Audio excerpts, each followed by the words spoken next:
오늘 우리에게 주신 하나님 말씀은 마태복음 8장 28절부터 34절 말씀, 우리 다 같이 한 목소리 읽습니다. 또 예수께서 건너편 가다라 지방에 가시매 귀신 들린 자 둘이 무덤 사이에서 나와 예수를 만나니 저희는 심히 사나와 아무도 그 길을 지나갈 수 없을 만하더라. 이에 저희가 소리질러 가로되 하나님의 아들이여 우리와 당신과 무슨 상관이 있나이까? 때가 이르기 전에 우리를 괴롭게 하려고 여기 오셨나이까 하더니 마침 멀리서 많은 돼지떼가 먹고 있는지라 귀신들이 예수께 간구하여 가로되 만일 우리를 쫓아내실진대 돼지떼에 들여보내소서 한데 저희들을 가라 하시니 귀신들이 나와서 돼지에게로 들어가는지라 온 떼가 비탈로 내리달아 바다에 들어가서 물에서 몰수하거늘 치던 자들이 달아나 시내에 들어가 이 모든 일과 귀신 들린 자의 일을 고하니 온 시내가 예수를 만나려고 나가서 보고 그 지방에서 떠나시기를 간구하더라. 아멘. 우리는 계속해서 마태복음 8장을 통해서 우리가 섬기고 또 사랑하는 주님이 어떤 분이셨는가, 예수님의 권세에 대해서 우리가 살펴보고 있는 중입니다. 예수님은 단순히 능력자가 아니라 하나님의 아들이 되셔서 하늘과 땅을 다스리는 권세를 가지신 분이라 하는 것을 보여주고 있지요. 그래서 그 권세를 가지고 불치병했던 그 당시 문둥병자를 고치시고 또 열병을 떠나가게 하시고, 그뿐만 아니라 지난 시간에 살펴보았던 것처럼 성난 파도와 거친 바람을 말씀 한마디로 잠잠케 하는 권세를 가지고 계신 것을 보여주고 있습니다. 여기서 말하는 권세라고 하는 것은 단순히 힘이 센 것을 의미하는 것이 아닙니다. 그 힘을, 그 능력을 자유롭게 사용할 수 있는 정당한 권한, 그것이 법적이고 신분적인 그런 권한을 말씀하고 있는 것이죠. 근데 우리 인간은 능력과 권세가 일치하지 않을 때가 있습니다. 그리고 그 능력과 권한에서도 한계가 있습니다. 왕이라 할지라도 왕이 모든 것을 다 할 수 있는 것이 아니죠. 특히 조선시대에 보면은 한국이 참 민주주의가 어쩌면은 이미 잘 싹돌 수 있는 그런 모종이 깔아졌던 것이 아닌가. 세상의 왕제도, 황제 제도로 보면 절대 권력을 가지고 군림을 하지 않습니까? 그래서 일설에 가면은 세상의 그 음식으로, 맛있는 음식으로 잘 알려진 나라들을 살펴보면 예전에 절대 권력을 가진 황제, 이탈리아가 그렇고 또 프랑스가 그렇고 중국이 그러했던 것처럼 이 절대 권력을 가진 황제들이 지배했는데, 조선시대에 보면은 그렇지 않고 그 사신들이 얼마나 기가 셌으면은 왕의 명령에 따르지 않고 왕의 그 칙령이 이렇게 너무 지나치다고 판단되면은 이제 지방에서 한 선비가 올라옵니다. 등에다가 도끼 한 자리 들고 올라와서 황궁 앞에, 왕실 앞에서 도끼를 앞에 놓고 죽여 주시옵소서, 그렇게 땡깡을 피우는 거죠. 그것이 바로 조선시대 왕의 제도. 그런 면에서 보면은 참 그 시대에도 이렇게 왕에게 땡깡을 피울 정도로 그런 여지는, 신하들의 그 여지는 있었던 것이 아닌가. 소위 말하자면 그 대신들이 의논해서 정치를 해가는 그런 여지가 있었던 것이 아닌가, 그런 생각을 해봅니다. 어쨌든 왕이라고 해서 다 마음대로 할 수 있는 것은 아니죠. 이것이 인간의 한계입니다. 예를 들어서 경찰이 차를 멈춰 세울 수 있는 그런 권한이 있습니다. 그러나 기차가 칙칙 하고 달리고 있는데 그 기차를 멈추게 할 수 있는 능력은 없는 것이죠. 간수는 감옥문을 열 수 있는 능력은 있습니다. 열쇠로 얼마든지 감옥문을 열 수가 있지만은, 그러나 상부의 허락 없이는 죄수를 풀어주면 불법이 되는 것이죠. 다시 말하면 풀어줄 권세는 없는 것입니다. 이것이 피조물인 우리 인간이 어떤 신분을 가지고 있든지 어떤 위치든지 가지고 있는 한계입니다. 그래서 사람들은 오랫동안 자연재해 앞에서 두려워하면서 전전긍긍하며 살았지 않습니까? 폭풍과 홍수, 가뭄과 지진, 일어나는 이런 현상을 이해할 수 없기 때문에 신이 진노한 것으로 여겨서 제사를 지내고 구술을 했습니다. 늘 그 앞에서 두려움과 공포심을 안고 살았습니다. 그런데 우리 예수님은 이와 전혀 다른 모습을 보여주고 있습니다. 그분은 자연을 다스리시는 권세를 가지고 계시고, 오늘 본문에 보면 눈에 보이지 않는 영적 세계, 그 세계에서도 권세를 가지고 그들을 통치하시는 모습을 보여주고 있습니다. 오늘 본문으로 돌아가 보면 예수님께서 제자들을 데리고 갈릴리 바다 건너편 가다라는 지방에 이르렀을 때 공동묘지에 살던 두 사람이 나타나지요. 그들은 사이로부터 완전히 격리된 채로 무덤 사이에서 아주 비참한 모습으로 살아가고 있었는데, 너무도 사나워서 그들을 어거할 수가 없는 거죠. 그래서 아무도 그 길로 가는 것을 두려워하고 지나갈 수가 없는 상황이었습니다. 그들은 멀리서 예수님을 보자 우리와 당신과 무슨 상관이 있나이까 이렇게 소리칩니다. 이 말은 우리 삶에 간섭하지 말아달라, 우리를 이대로 내버려 달라. 근데 흥미로운 것은 31절에 보니까 귀신 들린 두 사람이 예수께 말하고 있는 것이 아니라 그들을 지배하고 있던 그 귀신들이 예수께 말하고 있는 것을 보여줍니다. 무엇을 말하고 있죠? 이 두 사람은 완전히 자기 자신을 통제하는 것을 상실해버린, 잊어버린, 귀신들에게 완전히 지배를 당하고 있는 그런 상태인 것을 보죠. 자기의 의지와 주체성을 상실해버린 채 짐승처럼, 그리고 귀신에게 끌려다니고 있는 것이죠. 그 귀신들이 예수께 돼지떼에게 들어가기를 해달라고 간청을 하자 허락하니까 돼지떼는 빗달기로 내리달아서 바다에 빠져 몰사하는, 아주 경제적으로 보면 아주 큰 손실이 일어납니다. 그렇지만 이 대가로 두 영혼이 마귀의 사실에서 완전히 해방되는 그런 사건을 오늘 본문에서 말씀해 주고 있습니다. 성도 여러분, 우리가 예수를 믿으면 우리에게는 새로운 세상이, 새로운 세계가 펼쳐지게 됩니다. 그것은 바로 보이지 않기 때문에 믿지 않았던, 존재하는 것을 우리가 알지 못했던 영적인 세계고 영적인 실제입니다. 보이지는 않지만 실제로 존재하고 있는 그런 세상입니다. 그래서 먼저 우리 눈으로는 보지 못했지만 하나님을 믿게 되는 것이죠. 그리고 하나님을 믿게 되니까 그분의 영광과 거룩과 능력과 위엄과 권세를 체험하게 되는 것이 바로 우리 기독교 신앙이 아닙니까? 이제는 하나님의 존재 자체를 부인했습니다. 그리고 그분의 다스린 이 통치, 그분의 말씀에 순종하지 않는 그런 불순종의 삶을 살고 있었습니다. 그런데 이제는 그분이 우주 만물을 창조하셨고 지금도 이 만물을 다스리고 계시며, 또 그분이 바로 내 하나님, 우리의 하나님이 되셔서 우리 삶의 주가 되신 것을 고백합니다. 이렇게 하나님의 존재를 인정하게 되고 그런 영적인 실제 세계를 체험하게 되니까 또 한 가지 우리가 깨달아지는 것이 있습니다. 이 하나님과 그 나라를 대적하는 악의 영역, 어둠의 세력이 있다는 사실을 또 깨닫게 되는 것이죠. 그렇기 때문에 우리가 하나님 말씀에 따라 영적으로 우리가 무장해야 된다, 늘 영적으로 깨어 있어야 할 것을 성경이 우리에게 말씀하고 있지 않습니까? 오늘 본문은 바로 그런 보이지 않는 실체를 우리에게 보여주고 있는 것이고, 또 오늘 본문 말씀을 통해서 우리에게 몇 가지 사실을 교훈을 주고 있습니다. 첫째로 이미 우리가 말씀을 드린 것처럼 악한 영들, 귀신들은 실제 존재한다는 것입니다. 물론 과학 지식을 가진 현대인들에게는 악한 영들의 실체를 부정하려는 그런 경향이 또다시 가지고 있습니다. 그것은 바로 구시대, 과학이 발달되지 않은 그런 시대에 사람들이 가지고 있는 미신, 아니면 정신적, 심리적 질환, 그런 정도로 치부를 하죠. 그래서 지금도 귀신 들리는 현상을 가리켜서 정신질환 일부로 정신분열증이나 신경쇠약으로 그렇게 취급을 합니다.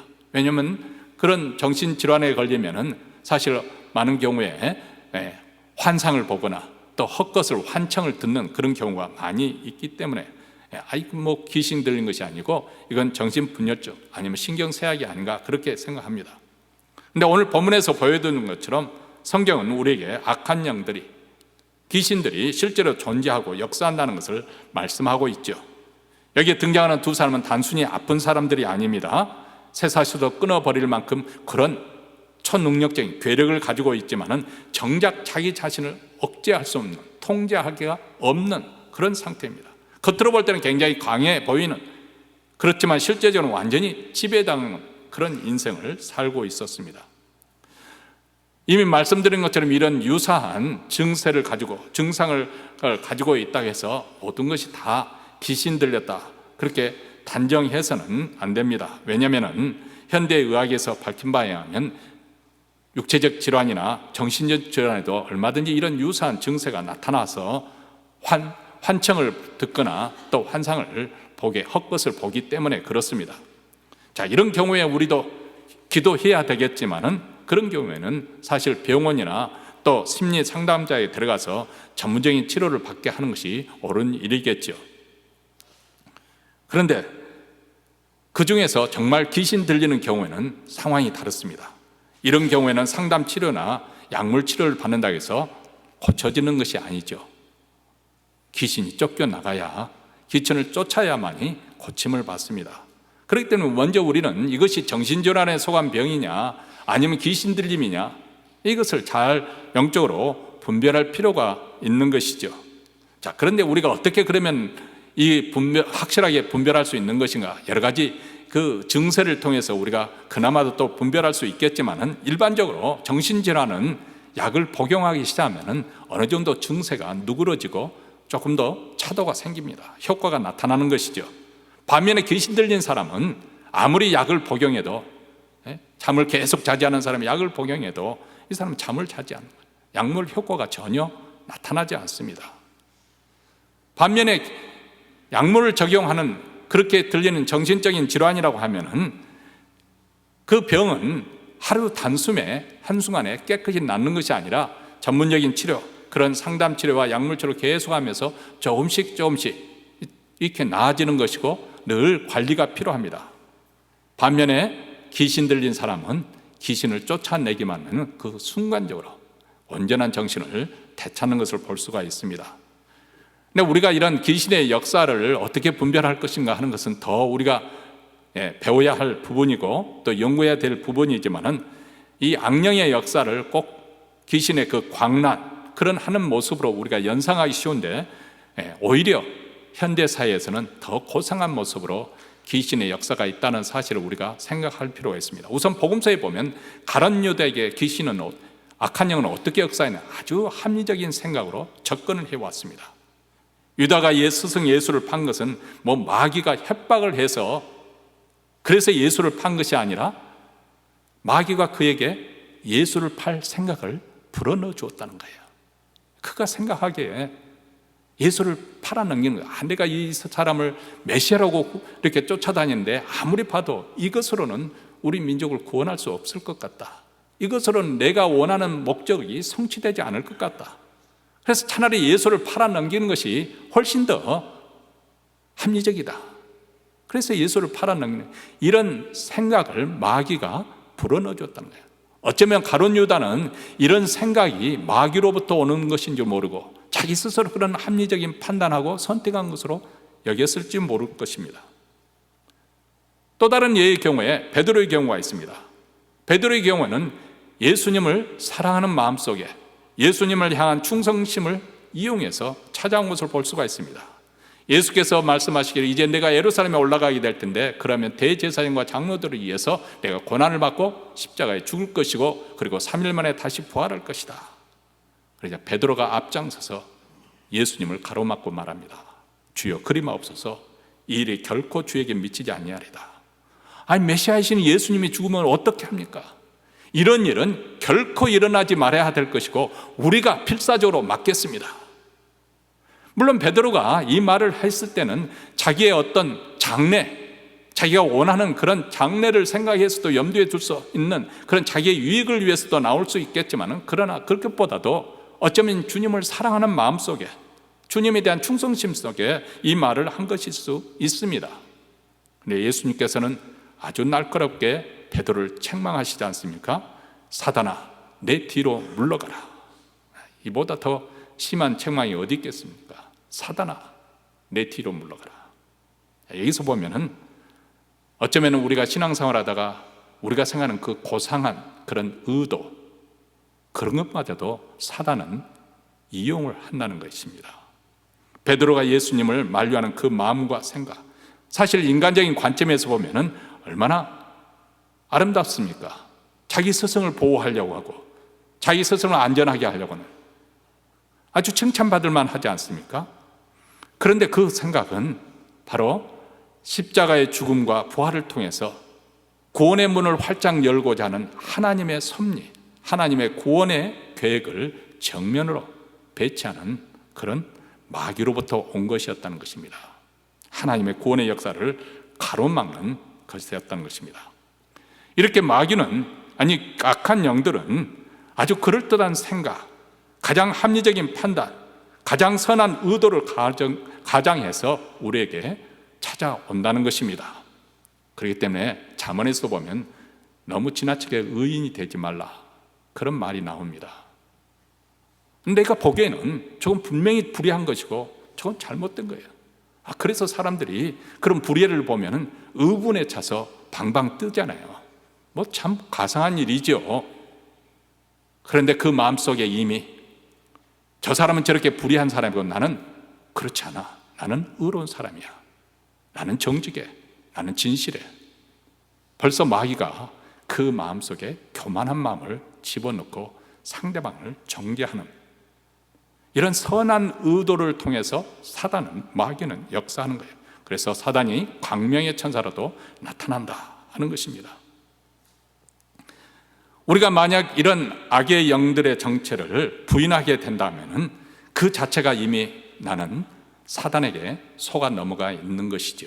왜냐하면 사단이 가장 바람직한 그런 노림수는 자기의 정체를 감추고 사람들로 하여금 마귀가 존재한다는 것을 믿지 않게 하려는 것입니다. 그러면서 역사하는 것이죠. 그러나 오늘 본문에서 우리에게 보여지는 것은 악의 세계는 실제하고 있고 우리는 그런 악의 역사에 대해서 직면하게 된다는 것을 말씀해 주고 있습니다. 8장에서 아주 흥미로운 사실을 한 가지를 더 발견할 수가 있습니다. 그것은 제자들이 예수께서 바다를 잔잔케 하실 때 그 반응에 예수님을 보고 이 어떤 사람이게, 이것은 그래 예수님의 그 말씀 한마디로 바다를 잔잔케 하는 그것의 외경심이 들어서 하는 외침일 수도 있지만은 아직도 예수님의 정체에 대해서 완전히 이해하지 못하고 받아들이지 못하고 있는 그런 것을 의미하기도 합니다. 그런데 귀신들은 예수님을 보자마자 단번에 하나님의 아들이시오, 그렇게 그분을 정확히 파악하고 있는 것을 볼 수가 있습니다. 29절입니다. 이에 저희가 소리질러 가로되 하나님의 아들이여 우리와 당신과 무슨 상관이 있나이까? 때가 이르기 전에 우리를 괴롭게 하려고 여기 오셨나이까? 이렇게 말합니다. 귀신들은 예수님의 하나님의 아들이시고 그들을 불못에 집어넣을 수 있는 심판, 영광의 주님이신 것을 단번에 알았습니다. 요한계시록 20장 10절에 보면 또 저희를 미혹하는 마귀가 불과 유황못에 던지우니 거기는 그 짐승과 거짓 선지자에서 세세토록 밤낮 괴로움을 받으리라. 장차 불과 유황못에 던져질 운명이라는 것을 귀신들, 이 악한 영들은 알고 있기 때문에 지금 예수님께 사정하고 있는 거예요. 아직 때가 이르지 않았는데 왜 우리를 괴롭게 하려고 오셨습니까? 제발 우리에 상관하지 마십시오. 아직 작정된 그 때가 아니지 않습니까?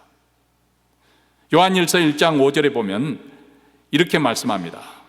하나님은 빛이시라 그에게는 어둠이 조금도 없으시니라. 하나님의 영광의 빛 앞에 어둠은 드러나게 되어 있다. 어둠은 물러나가게 되어 있다. 예수님은 하나님의 영광의 본체시라고 말씀합니다. 이 땅에서 그분은 참빛으로 오셨습니다. 그리고 이 참빛이 이 땅에 비칠 때 어둠이 드러나게 됩니다. 어둠의 왕국의 실체가 나타나게 되고 귀신들의 활동이 드러나게 되고 마귀의 공작과 계계가 탄로나는 거, 거짓과 가시가 허위가 폭로가 되는 거예요. 아주 그 당시 고상하게 종교적인 인으로서 저 사람들에게 존경을 받고, 이렇게 안식일이 되면, 주일이 되면은 저도 신사의 복을 입고 또 단장하고 여러분 앞에 나타나지 않습니까? 그 당시 대제사장들도 백성들 앞에 제사를 지내면서 그렇게 화려한 의식을 통해서 사람들을 압도했습니다. 그런데 그들은 예수님을 죽이고자 했습니다. 나중에 대제사장이 예수님을 죽이려고 모의를 할 때 자신의 옷을 찢으면서, 야, 자기가 하나님의 아들이라고 주장하는 이 주장을 내가 차마 못 듣겠다. 저 사람을 내가 가만히 내버려 두느냐, 의분에 차서 자기 옷을 찢었습니다. 여러분, 얼마나 유머러스럽습니까? 뭐 비극적인 상황이지만은 그 상황을 한번 보십시오. 이 대제사장이 얼마나 연극과 연출을 잘하고 있어요. 사람들 앞에서 자기 옷을 찢으니까. 그러면 사람들이 어떻게 생각할 겁니까? 야, 제 제사장이 하나님에 대한 열심을 가지고 있는 분이 옷을 찢을 정도니까 예수는 얼마나 죽일 사람이냐. 왜 이렇게 대제사장이 광분하고 예수를 죽이려 할까요? 예수님이 참비시기 때문에. 자기의 모든 정체가 다 드러나게 되는 거예요. 견딜 수가 없는 것이죠. 여러분, 영적 분별력은 우리가 연구한다고 또 분석한다고 해서 생기는 것이 아닙니다. 우리가 예수님 앞에 나아갈 때, 참빛으로 오신 예수님 앞에 나아가면은 그 어떤 귀신의 세력도 자신의 정체를 끝까지 숨길 수가 없는 거죠. 정체가 다 폭로될 수밖에 없는 것이죠.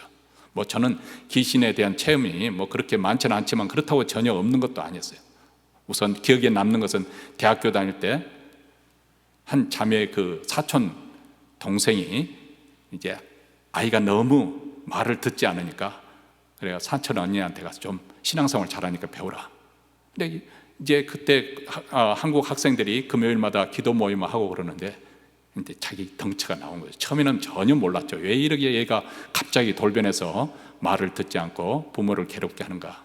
예배 드리는 가운데 정체가 나오는 거예요. 나중에 막 발작을 하고, 그래서 학생들이 달라들어서 밤새도록 해서 귀신을 쫓은, 나중에 알고 보니까 자기 친구 따라서 사탄교의 그 제사 의식에 참여했다는 거예요. 또 한 번 제 기억에 생생하게 남는 것은 2000년도 초에 우리가 중국에 선교 갔을 때, 그때 이제 한국에서는 백두산이라고 하는데 중국에서는 장백산이라고 하지 않습니까? 그 산 기슭에 있는 장백시가 있습니다. 거기에 아주 뜨겁게 신앙생활을 하는, 아주 복음적으로 신앙생활을 하는 목사님이 계셨어요. 나중에 수년 후에 보니까, 제가 우연히 기독신문을 보니까 그분이 산 야산에서 그 죽어 있는 상태로 발견된, 그러니까 10중 8구 북에서 넘어온 그 기관원에서 살해된 것으로 이렇게 보여집니다. 왜냐하면 그 두만강 그 압록강 신의주 있는 쪽은 강이 아주 폭이 높지만은 이제 거슬러 올라가면 또랑물이거든요. 그러니까 한 걸음 펄짝 뛰면은 북한 땅이에요. 그렇게 마주보고 있는 거예요. 근데 이 태백시에서도 가장 상당히 높은 곳에 교회 건물도 잘 짓고, 또 한밤중 되면 네온사인 빨간 십자가를 세워놓고, 그리고 몰래 탈북한 사람들을 이렇게 도와주고, 그것을 북한에서 모르는 수가 없겠지요. 눈에 가시처럼 여겼겠지요. 근데 어쨌든 제가 갔을 때는 아주 뜨겁게 신앙생활을 그렇게 잘하고 있는 교회에 갔습니다. 그리고 말씀을 잘 전하고 나오는데 소란이 난 거예요. 가보니까 한 중년 여성이 하얗게 눈을 뒤집어 쓰고 거품을 내면서 막 간질 현상같이 막 나타나는 거예요. 저는 몰랐죠. 근데 저도 까맣게 이 귀신의 역사에 대해서는 까맣게 잊고 있다가 갑자기 이렇게 하니까 저도 조금 당황이 됐거든요. 선교사님이 저보고 안수기도 해주라고 그러는데, 처음에 갑자기 하니까 당황이 되잖아요. 겁도 나고. 그렇다고 해서 목사가 도망갈 수는 없는 거고, 그래서 달라들어서 어쨌든 기도했는데, 아니 그럴 때는 선교팀들이 같이 달라들어서 뜨겁게 기도해야 되는데 우리 모두 다 갑작스러운 상황이어서 그럴 마음들이 없었던 것 같아요. 그래서 혼자 붙잡고 하는데 이 귀신이 어떻게 준동할까 봐서 하면서도 제가 전전긍긍 했던 기억이 납니다. 지금 같으면은 다들 불러가지고 찬양하고 기도하고 그렇게 해서 쫓았을 텐데 그때는 그 생각을 못했던 것 같아요. 제가 말씀드리려고 하는 것은 오늘 이 시간에도 우리가 드리는 예배 가운데 우리가 하나님의 임재로 충만해지고 성령의 기름 부어지는 그런 예배가 드려진다면, 정말 예수 그리스도를 높여드리는 그런 찬양과 그런 예배가 드려진다고 한다면 귀신은 도저히 견딜 수 없어서 스스로 자폭하면서 이렇게 자기 자신을 드러내게 될 것입니다. 왜냐하면 예수 그리스도의 영광의 빛이 비치면은 그들은 더 이상 자기 정체를 숨길 수가 없거든요. 다 폭로가 되는 거죠. 평소에는 그냥 별 문제 없는 것처럼 그렇게 하던 사람도 갑자기 돌발적으로 그런 귀신에 의해서 발광하는 그런 모습이 나타날 수가 있습니다. 혹시 여러분의 삶에 해석되지 않는 혼란과 혼동이 있습니까? 이해할 수 없는, 그리고 이해되지 않는 그런 갈등 속에서 번뇌하고 있습니까? 그렇다면 예수 그리스도 앞으로 나오시기 바랍니다. 빛 대신 주님께서는 반드시 그 배후의 어둠의 세력을 드러내실 것입니다. 그리고 우리는 예수님, 우리 주님의 권세로 이 악한 영들을 이길 수가 있습니다. 자, 오늘 본문 마지막 장면을 보면 우리가 중요한 질문을 던지지 않습니까? 귀신에 매여있던 두 사람은 완전히 회복되었습니다. 근데 마을 사람들은 예수님께 떠나달라고 간청을 합니다. 왜일까요? 경제적인 큰 손실을 맛보았기 때문에 두려운 것이죠. 경제적인 손실이 영혼 구원보다도 더 컸기 때문에. 여러분, 지금도 세상은 계산을 합니다. 우리 주님은 한 영혼을 위해서 기꺼이 모든 것을 다 내어주시는 분이십니다. 오늘 이 시간 우리는 어떻습니까? 혹시 우리도 이 마을 사람들처럼 그 어떤 것을 붙들고 있기 때문에 거기에 붙잡혀서 나머지 주님을 밀어내고 있지는 않습니까? 예수께서 이 땅에 오신 목적이 분명합니다. 마귀를 멸하고 우리를 구원하기 위해서. 요한일서 3장 8절에 죄를 짓는 자는 마귀에게 속아나니 마귀는 처음부터 범죄함이니라. 하나님의 아들이 나타나신 것은 마귀의 일을 멸하려 하심이라. 이렇게 말합니다. 자, 마귀의 일은 그러면 무엇인가? 요한복음 10장 10절에 보면 도적이 오는 것은 도적질하고 죽이고 멸망시키는 것이다.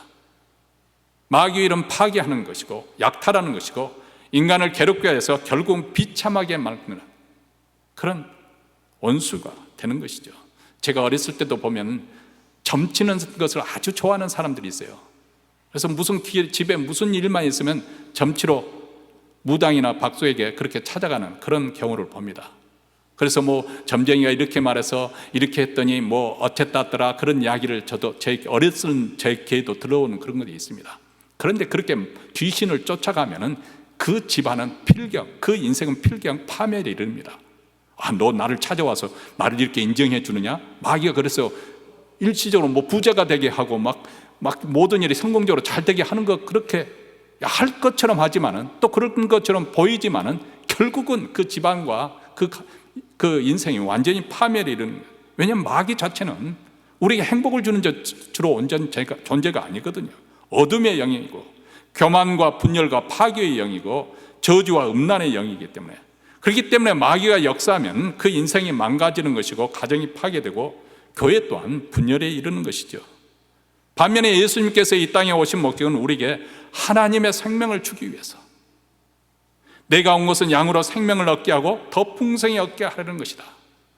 하나님의 생명을 얻음으로써 더 이상 우리가 어둠의 권세에 묶이지 않냐고, 하나님이 주시는 그 기쁨 그리고 평안 충만한 그런 삶을 살고 더 풍성히 누리도록,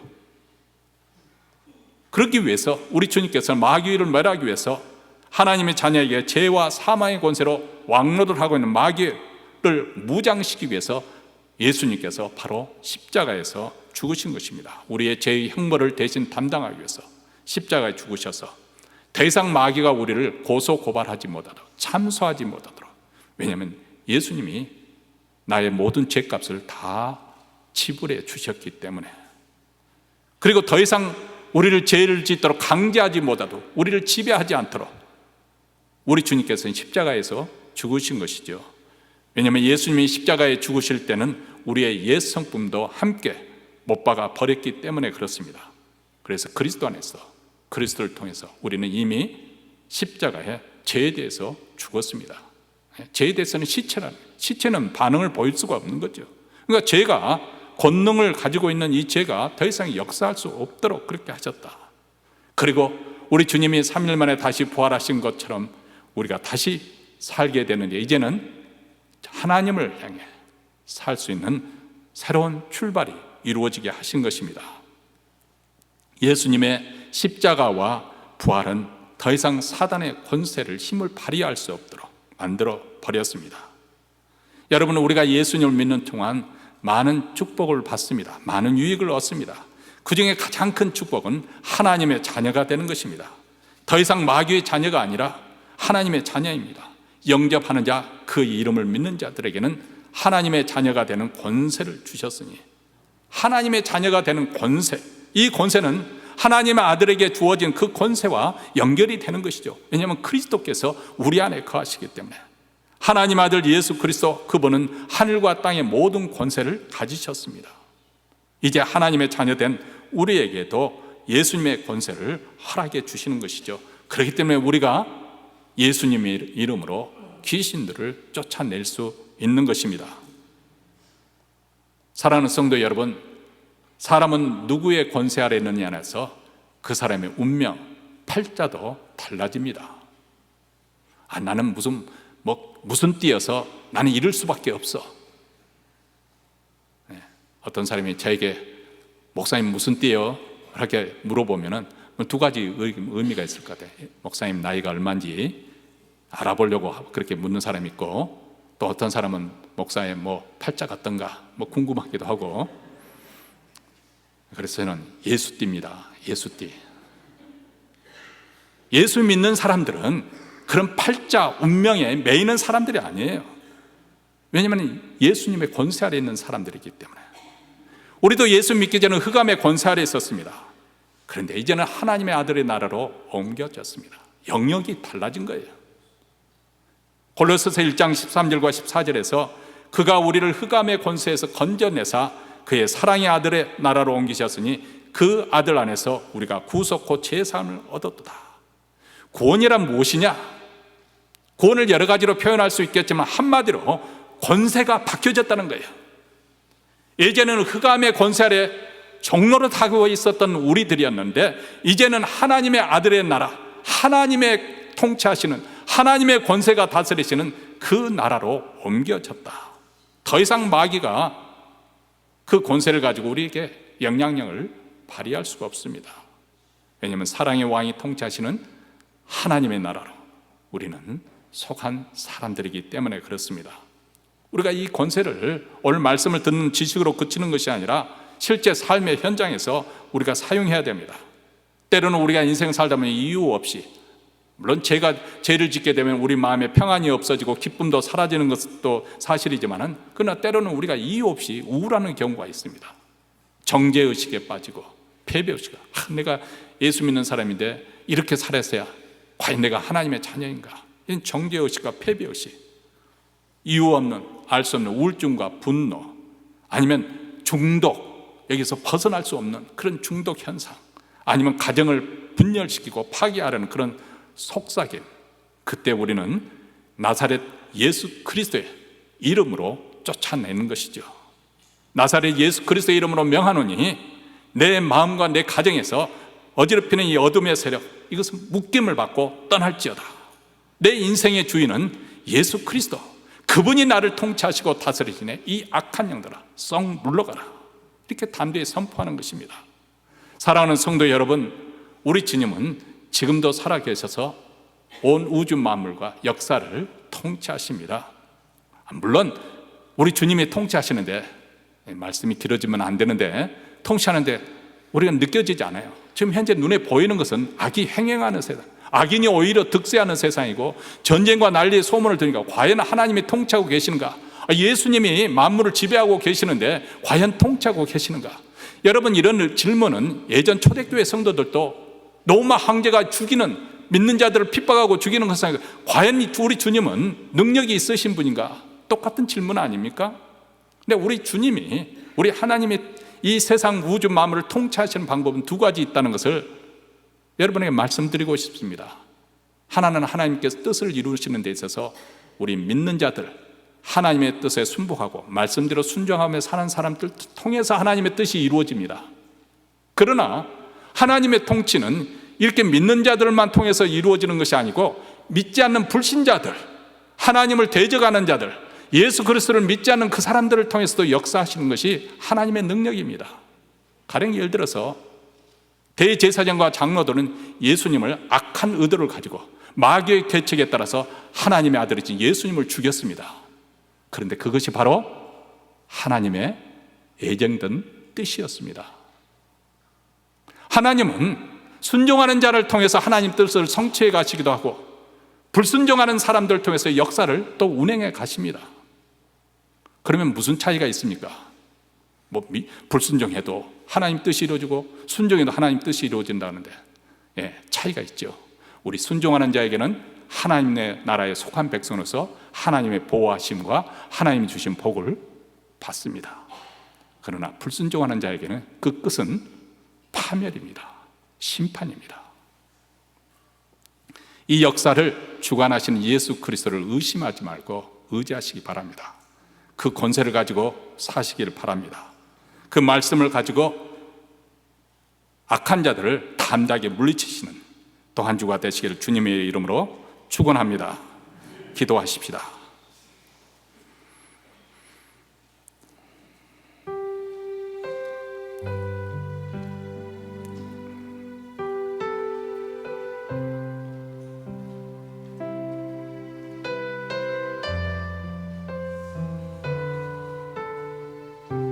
하나님 아버지, 오늘 말씀을 통해서 다시 한번 우리의 신령한 눈을 열어주셔서 우리가 섬기고 우리가 믿고 있는 예수 그리스도 그분이 누구신지 다시 한번 새로운 인식과 각성이 일어나기를 원합니다. 우리가 시시하게 예수를 믿지 않게 하여 주셔서 하나님의 자녀답게 우리 주님이 주시는 권세를 가지고 담대하게 승리하는 삶을 살기를 원합니다. 또 한 주를 우리가 새롭게 맞이하면서 나사렛 예수 그리스도 권세로 악한 영들, 우리를 좌절시키고 무너지게 하고 실패하게 하고 정죄의식을 심어주며 우리를 우울하게 하는 이 악한 영들을 내어쫓게 하시고 담대한 발걸음을 통해서 하나님의 영광을 선포하고 하나님 나라가 확장되는 축복의 발걸음이 이루어질 수 있도록 주여 도와주시옵소서. 우리 구주 예수 그리스도 이름으로 기도하옵나이다. 아멘.